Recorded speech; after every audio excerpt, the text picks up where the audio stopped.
Oke, halo semua. Kita lanjutkan ya. Oke, jadi eh, sekarang saya akan membahas untuk fermentasi L-lisin.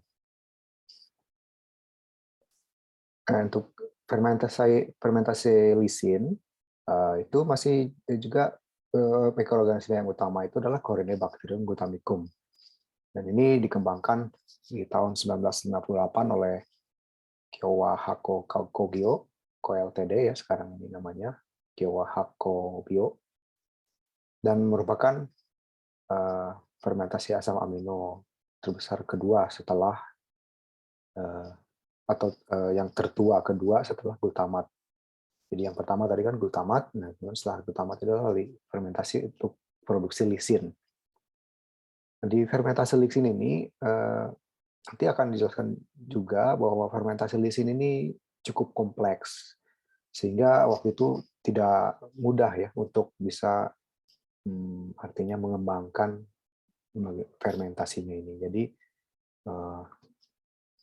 karena fermentasi lisin inilah itu berkembang satu konsep yang disebut dengan metabolic regulatory fermentation atau metabolic engineering tadi. Jadi di saat yang sama waktu fermentasi pengembangan fermentasi glutamat itu beriringan dengan fermentasi lisin ya. Karena fermentasi lisin itu cukup rumit sehingga kemudian mengembangkan bagaimana metabolic engineering dan kemudian itu diaplikasikan untuk fermentasi-fermentasi lainnya. Nah, di mana kemudian juga di sini eh, peranan dari active transport system itu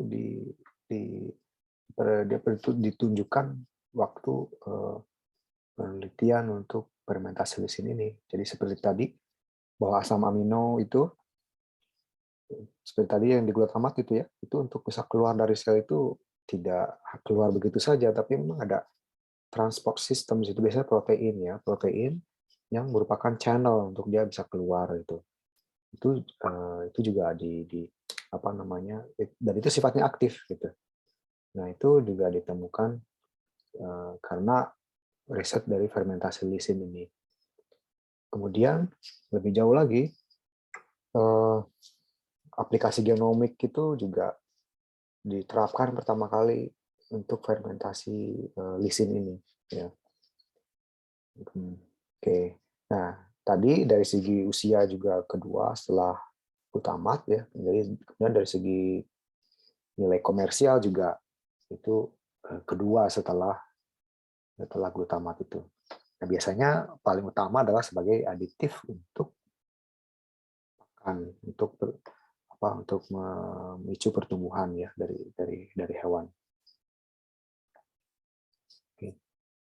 Sumber karbon yang paling sering dipakai yaitu molase tebu, kemudian molase kebit, ya, sukrosa, kemudian hidrolisat dari tepung jagung, jadi berupa glukosa atau dekstrosa, dan sirup jagung, ketela, ya, kasava, kemudian gandum. Nah, untuk prosesnya secara garis besar itu ada dua jenis. Nah, ini sebenarnya untuk fermentasi yang lain juga biasanya dua ini sih. Jadi ada yang fed batch, ada yang continuous. Nah, yang fed batch itu biasanya tanknya itu besar ya, seperti yang ini misalnya untuk lisin itu lebih dari 500.000 liter tanknya itu kapasitasnya. Kemudian konsentrasinya itu biasanya sekitar 170 gram lisin per liternya setelah 45 jam fermentasi. Nah, jadi ini sudah tinggi ya. Nah, tapi ada fed batch itu juga ada kelemahan-kelemahannya. Jadi secara ini karena kapasitasnya itu harus besar, seperti itu misalnya itu ada kesulitan-kesulitan sendiri. Nah itu misalnya ada yang disebut continuous fermentation, jadi fermentasi secara continue. Itu bisa lebih dari 300 jam waktu fermentasinya karena terus continue ya, diganti lagi fednya, ganti terus, diperbaharui. Itu bisa berlangsung selama 300 jam. Kalau fed batch kan sudah waktu yang fermentasi selesai sudah terus diganti lagi baru fresh. Nah, Untuk continuous fermentation itu titernya itu sekitar 5,6 gram per liter per jam. Ya, jadi jika diakumulasikan ini kan 45 jam ya. Kalau ini 1 jamnya itu sudah menghasilkan 5,6 gram. Nah, jadi kalau diakumulasikan itu 2,5 kali lebih tinggi daripada fed batch. Ya. Jadi untuk continuous fermentation ini yield-nya lebih tinggi. Nah, setelah tadi fermentasi selesai, kemudian recovery ya, recovery untuk mengambil produknya itu biasanya ada 2 jalur, jadi dua cara ya. Yang pertama metode kromatografik secara konvensional. Nah, di metode ini biasanya sel dipisahkan kan, dibuang, sentrifugasi maupun penyaringan. Kemudian tadi dipurifikasi ya seperti tadi juga dengan pertukaran ion resin, pakai resin. Kemudian dikristalisasi atau di spray dry. Spray dry ini pada intinya sih untuk suatu larutan itu dilewatkan ke dalam suhu panas kemudian sehingga air itu menguap hilang sehingga nanti bubuk yang mendapatkan. Itu prinsip spray dry. Nah, tapi ada lagi terutama di tahap ini ya. Di tahap ini tuh lumayan bisa cukup kompleks di sini atau biayanya lumayan juga. Itu ada juga yang lebih sederhana. Jadi setelah selnya dibuang itu langsung diuapkan.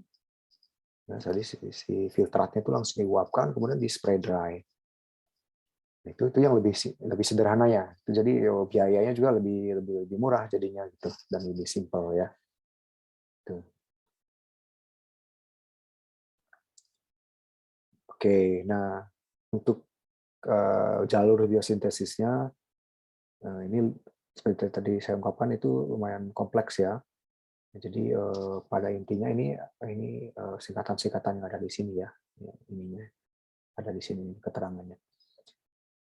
Nah, jadi di sini kan dari glukosa kemudian oksaloasetat ya tadi oksaloasetat kan kemudian di oksaloasetat ini ada diinkorporasikan glutamat ini ya glutamat masuk tapi keluar ketok glutarat ini karbohidratnya keluar ya dari oksaloasetat kemudian glutamat tapi ketok glutarat keluar kemudian menjadi aspartat kemudian fosforilasi lewat ATP ya lewat aspartat kinase kemudian terus ini jalurnya panjang ya jadi memerlukan NADPH yang protonasi kemudian di sini ada masuk pirufat juga di sini ya kemudian kembali lagi ini NADPH juga nah kemudian di sini ada produknya di sini yang di sini ya piperidin dikarboksilat ini nah, ini bercabang ada 2 jalur ya jadi 2 jalur dimasukkan suksinil koenzim A masuk ke sini kemudian kembali ada penambahan glutamat ya ketok glutarat kemudian ketok glutarat keluar kemudian dihasilkan suksinat dari sini nah ujung-ujungnya adalah di sini meso 2,6 diamino pimelat ini kemudian oleh DA PDC ini diamino pimelat dekarboksilase ini adalah tahap terakhir melalui reaksi enzimatik ini keluar karbon dioksida sini ya kemudian menjadi L-lisin. Nah ada jalur ini DAPDH ini ya diamino pimelat dehidrogenase nah, kemudian masuk jalur sini juga ya tapi ini ada penambahan amonium di sini ya dengan menambahkan amonium.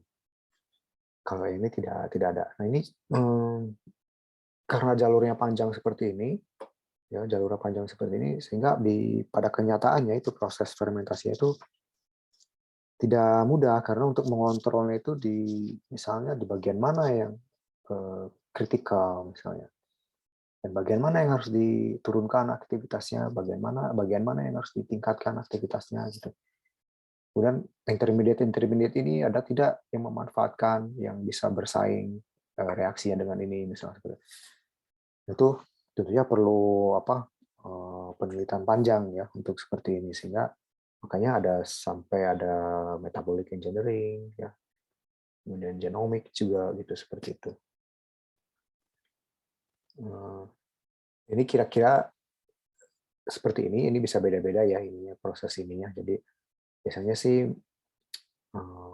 misalnya ini awalnya SIM-nya di sini ya untuk mencampur media seperti itu nutrien, kemudian glukosa dan lain-lain. Nah, kemudian masuk ke sini, tambahkan amonia, air ya. Kemudian ini CHW ini chilled water itu untuk mendinginkan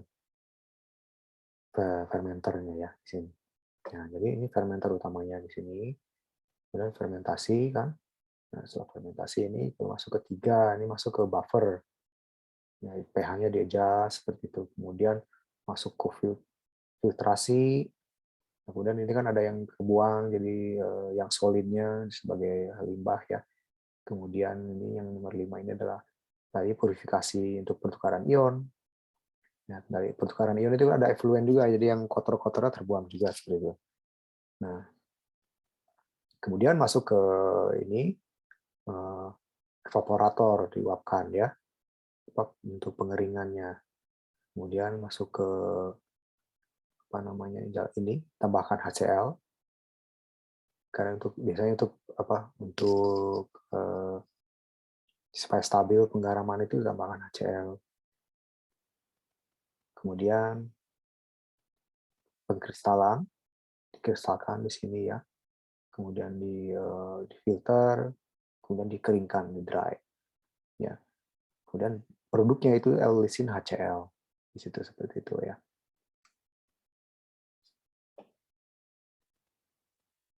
Oke, ya mungkin nah di sini aja mungkin yang di sini ya amonia ini diperlukan karena untuk apa namanya untuk pertukaran ion itu pH itu harus diatur seperti tergantung bagian mana bagian yang asam atau basa yang diinginkan seperti itu. Oke. Kemudian kita lanjut L-cysteine.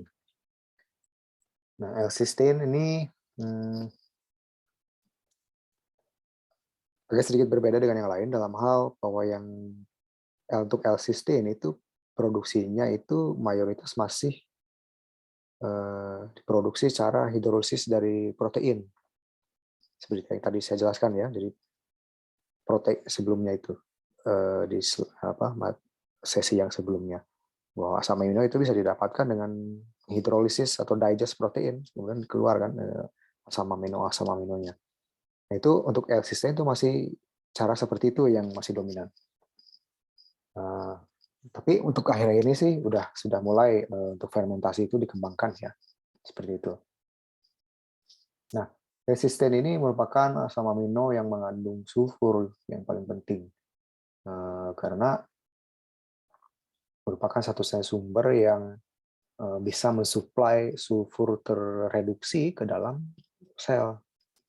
Itu dari L-cysteine, jadi dalam berupa sulfur yang sudah tereduksi untuk sel itu dari L-cysteine gitu. Satu-satunya sumber seperti untuk sulfur tereduksinya itu. Nah, aplikasinya biasanya misalnya untuk farmasi, untuk ekspektoran, ya, kemudian untuk mencegah freckle. Freckle itu kalau tidak salah seperti itu ya apa namanya bercak-bercak di kulit misalnya. Kalau apa Caucasian itu, kalau tidak salah ya ini itu freckle itu yang seperti itu ya. Kadang-kadang suka bintik-bintik merah gitu. Kemudian untuk makanan, untuk conditioner di adonan ya. Kemudian flavor enhancer juga bisa, penyedap penguat rasa seperti itu. Kemudian suplemen juga untuk suplemen makanan. Kemudian untuk kosmetik, untuk perm assistant dan agen pemutih. Nah, untuk L-cysteine ini mikroorganisme yang dipakai dan memang yang sudah dipelajari banyak itu dari E. coli. Ya, E. coli ini. Untuk mikroorganisme lain itu masih sedikit ya. Jadi E. coli ini yang produksi untuk L-cysteine yang paling banyak. Nah, untuk produksinya, jadi tadi ya, selain fermentasi ini ada juga proses konvensional yang tadi. Jadi ya tadi kan di protein itu ya, di hidrolisis ya. Nah, ini misalnya untuk L-cysteine ini itu biasanya diekstraksi dari rambut apa namanya, rambut manusia atau rambut rambut hewan lainnya ya, dan juga dari bulu dari hewan seperti dari unggas seperti itu. Nah, itu karena apa, di rambut itu banyak memang asam amino yang memiliki sulfur. Itu sebabnya kalau kita misal ada rambut dibakar atau apa itu misalnya bulu terbakar itu kan baunya agak itu ya, bau seperti ada sulfurnya seperti itu. Itu karena banyak mengandung L-cysteine. Nah, kemudian ada juga ini hidrolisis asimetris dari ini namanya ya, DL2 amino delta 2 diazolin 4 karboksilik asid. Ini jadi hidrolisis yang dilakukan oleh Pseudomonas. Ya, tapi hidrolisis secara asimetrik. Jadi nanti dari hasil hidrolisis itu banyak yang dihasilkan ke sisi L-cysteine-nya. Ini yang proses konvensionalnya ya. Kemudian untuk yang proses fermentasinya atau biosintesis itu kembali mikroorganisme yang utama itu E. coli, kemudian Corynebacterium glutamicum lagi ya, seperti ini. Nah, untuk produksi L-cysteine, prekursor yang utama itu adalah L-serin. Jadi untuk fermentasi L-cysteine itu harus ditambahkan L-serin sebagai bahan bakunya, sebagai prekursornya. Ya. Yang merupakan asam amino lain lagi ya, seperti itu. Nah, kira-kira di E. coli seperti ini untuk gambaran sederhananya singkatnya ya. Di jalurnya seperti ini, serin ini dimasukkan L-serin tadi kan, prekursor, kemudian ini asetil-CoA nih dari trikarboksilik asid tadi. Apa yang akan masuk ke trikarboksilik asid itu kan asetil-CoA. Nah, kemudian ini enzim-enzimnya ya, bisa dibaca di sini. Nah, kemudian dihasilkan L-cysteine. Nah, tapi dari sini ada jalurnya ini itu bisa berlanjut karena atau berlanjut sehingga bisa dihasilkan asam amino lain yaitu L-methionin. Karena ini juga mengandung sulfur. Nah, jadi dari L-cysteine ini kemudian berlanjut ke sini jadi succinyl-CoA, kemudian diberi L-homoserin ya. Kemudian dari L-cysteine ini bergabung ke sini kemudian menjadi methionine B, kemudian methionine C ya. Kemudian homocysteine, kemudian menjadi L-methionin. Ya, jadi ya ingat bahwa yang tadi sebelumnya saya sudah ungkapkan ya, chirality-nya selalu L kalau biosintetik secara biologis ya. L-methionin. Nah, ini tuh di E. coli. Nah, kalau di Corynebacterium glutamicum itu ini ada proses transsulfuration ya, tapi yang untuk Corynebacterium ini misalnya itu sedikit berbeda. Dia direct sulfihydration, jadi ada masuknya di tahap seperti ini. Kemudian homocysteine, L-methionin seperti itu.